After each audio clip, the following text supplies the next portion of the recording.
शेर अब्दुल मरवत साहब ने जो स्टेटमेंट दिया ना, एक्चुअली उनके गले कोई और चीज नहीं पड़ी। जो उन्होंने स्टेटमेंट दिया ना सऊदी अरब वाला, ये उनके गले पड़ गया।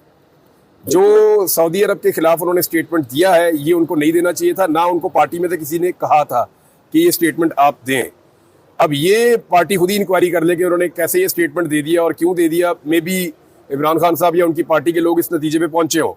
ये स्टेटमेंट उनको नहीं देना चाहिए था। जिस दिन उन्होंने ये स्टेटमेंट दिया था, उस दिन मुझे आइडिया हो गया था कि अब ये हॉट वाटर्स में चले जाएंगे। आजकल उनके सितारे गर्दिश में है, तो मेरे ख्याल में जब सितारे गर्दिश में हो तो फिर थोड़ा सब्र करना चाहिए। तो शेर अफजल मरवत साहब से सब्र नहीं हो रहा फिलहाल। बहुत सारे लोग हैं तहरीक इंसाफ के जो वापस आना चाहते हैं, जिन्होंने प्रेस कॉन्फ्रेंस करके पार्टी छोड़ दी थी। अब जैसे फवाद चौधरी ने बोला, आप कैसे देख रहे हैं कि इन लोगों को ज़ाहिर जमात की तो अपनी पॉलिसी होगी, वापस लेना चाहिए, क्या होगा आगे? देखिए, ये तो पॉलिटिकल पार्टी का डिसीजन है ना। ये तो फैसला इमरान खान साहब करेंगे। लेकिन इमरान खान साहब के फैसलों में एक चीज़ मैंने देखी है, वो फैसले नहीं करते जिन पे लोगों का रिएक्शन सख्त आता है। यानी अब पाकिस्तान तहरीक इंसाफ जो है वो पब्लिक ओपिनियन के ऊपर भी बहुत इन्हिसार करती है, अपने फैसले करते हो। आपने देखा होगा कई लोगों की वजारतें चली जाती हैं, कई लोगों की टिकटें चली जाती हैं, कई लोगों के बारे में एक फैसला किया जाता है, फिर पार्टी फैसला बदल लेती है, ओहदा उनसे ले लेती है जैसे ही पब्लिक का रिएक्शन आता है। तो public reaction is very important. Imran Khan साहब ये देखेंगे कि किसने पब्लिकली ह्यूमिलेट किया तहरीक इंसाफ को या उसके कॉज को। मेरे ख्याल में फिर शायद वो ना आ पाए, लेकिन डिसीजन फिर भी पार्टी का उनकी। अभी मौजूदा जो लीडरशिप है पीटीआई की, वो ये कह रही है कि हम इस्टेब्लिशमेंट से बात नहीं करेंगे, लेकिन जो मौजूदा हुकूमत है, चाहे कठपुतली है, जिस तरह भी है, लेकिन हम उन्हीं से बात करेंगे, आपसे बात नहीं हो सकती। इस्टेब्लिशमेंट को उन्होंने ये लेजेंड होटल के अंदर मुखातिब करके कहा। ये पिछले 2-3 दिन के अंदर हुआ है। देखें, पाकिस्तान तहरीक इंसाफ ने भी ना सबको ट्रक की बत्ती के पीछे लगाया हुआ है। कभी कहते हैं इनसे मुज़ाकरात करेंगे, वो सीधे पतरे होकर बैठते हैं, तो फिर कहते हैं नहीं इनसे नहीं, अब इनसे करेंगे। वो बेचारे सीधे होते हैं, कहते हैं नहीं अब इनसे भी नहीं करेंगे, अब उनसे करेंगे। तो तहरीक इंसाफ ने मुज़ाकरात अभी कोई नहीं करने, मुझे जो नजर आ रहा है वो सिर्फ टाइम गेन कर रही है। कभी इसको कहकर, कभी इसको कहकर, कभी इसको कहकर। अभी यही तहरीक इंसाफ 2 दिन पहले कह रही थी हम तो बात करेंगे एस्टेब्लिशमेंट से, क्योंकि हुकूमत के तो पल्ले कुछ नहीं है। अब बीच में तो एक स्टेटमेंट आया जी हम हुकूमत से बात करेंगे, चाहे वो लंगड़ी लूली है, चाहे वो हुकूमत जाली है, लेकिन हम सियासतदानों से बात करेंगे, हम एस्टेब्लिशमेंट से नहीं करेंगे। अब एक नया स्टेटमेंट आया।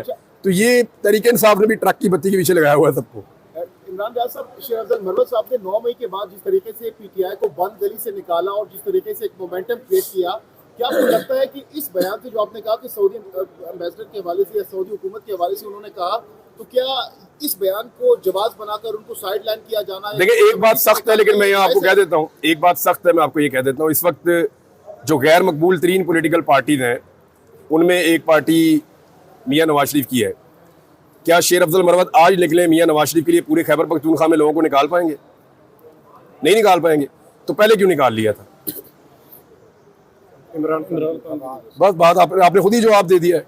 तो इट वाज नॉट शेर अफजल मरवत। उन्होंने हिम्मत दिखाई, उन्होंने बहादुरी दिखाई, वो निकल के बाहर आए, ये बहुत अच्छी बात थी। उस वक्त किसी को तो निकलना था, लेकिन वो क्यों लोग उनको देखें। उस वक्त मुझे अच्छी तरह याद है, सब लोग ये भी कहते थे कि ये इमरान खान का सिर्फ वकील है, अगर वो बाहर आ गया तो क्या होगा। तो एक्चुअली शेर अफजल मरवत बिलोंग टू इमरान खान। लोगों ने कहा ये उनको मिलकर आता है, ये उनको देखकर आता है, उनसे इंस्ट्रक्शन लेकर आता है, ये उनके अल्फाज बोलता है। तो दैट इज वाई ये सब कुछ हुआ। अब शेर अफजल मरवत साहब को कहें पीएमएलएन को खड़ा कर दें या पीपल्स पार्टी को खड़ा कर दें, तो क्या वो कर पाएंगे? तो अगर शेर अफजल मरवत ने मेहनत की है, जोर लगाया है, तो उनके पास पीछे सौदा भी ऐसा था जो बिक रहा था। उनकी रेडी के ऊपर जो सियासी रेडी पे जो सौदा पड़ा हुआ था इमरान खान का था, वो बिक रहा था। अगर उसी रेडी पे नवाज शरीफ का या पीपल्स पार्टी का सौदा रखें तो वो नहीं बिकेगा। ये बड़ी अच्छी बात है कि he was a good salesman. उन्होंने बड़े अच्छे तरीके से ये सारा कुछ उन्होंने बहुत अच्छा किया। शेर अफजल मरवत साहब ने बहुत अच्छा किया, लेकिन अभी उनको सब्र करना चाहिए थोड़ा। सर, नवाज शरीफ को हमेशा दोबारा डील मिल जाती है, 3 बार वो वज़ीर आज़म भी रह चुके, अभी भी उनको इतने नहीं मिल नहीं जाती। नवाज शरीफ हमेशा डील उठा लेते हैं। सर, वो मतलब लाडले है ना। इमरान खान को क्यों इतना कार की नजर से देखा जाए कि जिनको हमने बुलाया, ये इसकी कैसे जरूरत हुई कि ये हमारे खिलाफ खड़ा हो गया? सबको अल्लाह बनाता है, कोई किसी को नहीं बनाता।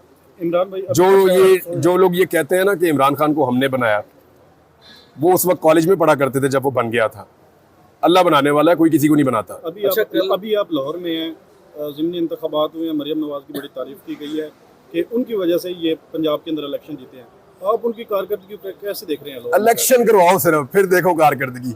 इलेक्शन करवा के बताया ना कारकर्दगी। इलेक्शन था, ये तो जबर एक्शन था, इलेक्शन तो था ही नहीं है। अच्छा, जैसे आपने कहा कि शेर अफजल मरवत साहब के पास सौदा ऐसा था कि बिकता था, वो इमरान खान साहब से मिल के आते थे, तो बाकी भी लोग मिल के आते हैं। कल 9 मई था, मैंने आपसे कहा ना he was a good salesman. मैंने आपसे एक और बात भी की कि बहुत और लोग भी मिलकर आते हैं, लेकिन जो शेर अफजल ने किया वो बाकी लोग नहीं कर पाए। दैट इज़ वाई मैंने उनकी तारीफ की।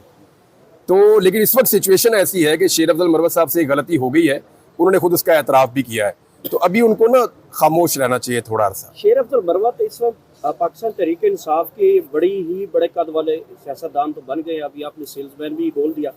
ये बताएं कि शेर अब्दुल मरवत ने दो बड़ी स्टेटमेंट्स दी हैं, एक सऊदीया के हवाले से, दूसरा बलूचिस्तान में कोई अड्डे के हवाले से भी दी है। अच्छा, मुझे बड़ी खुशी हुई इस बात पे जब दिलवाए गए हैं। नहीं, ये जो स्टेटमेंट दिया ना DGISPR ने, मुझे उस पूरी प्रेस कॉन्फ्रेंस में एक ही स्टेटमेंट पसंद आया कि ये हमने अड्डे नहीं दिए, नाम देने जा रहे हैं। दिस इज़ मी, मैं इमरान रियाज। यानी मैं इस बात में मानता ही नहीं कि मेरे मुल्क की सरजमीन को कोई और इस्तेमाल करे, या मेरे लोगों को मारा जाए, या मेरी ज़मीन को इस्तेमाल करके किसी और को मारा जाए। हम किसी जंग का हिस्सा नहीं हमें बनना चाहिए, हमें अमन का हिस्सा बनना चाहिए। तो मेरे लिए तो ये बहुत खुशी की बात थी। तो ये अच्छी बात है कि क्लैरिटी के साथ DGISPR ने कह दिया। उम्मीद करते हैं कि ऐसे ही रहेगा। Thank you very much. 4-5 चक्कर लग जाओगे आप।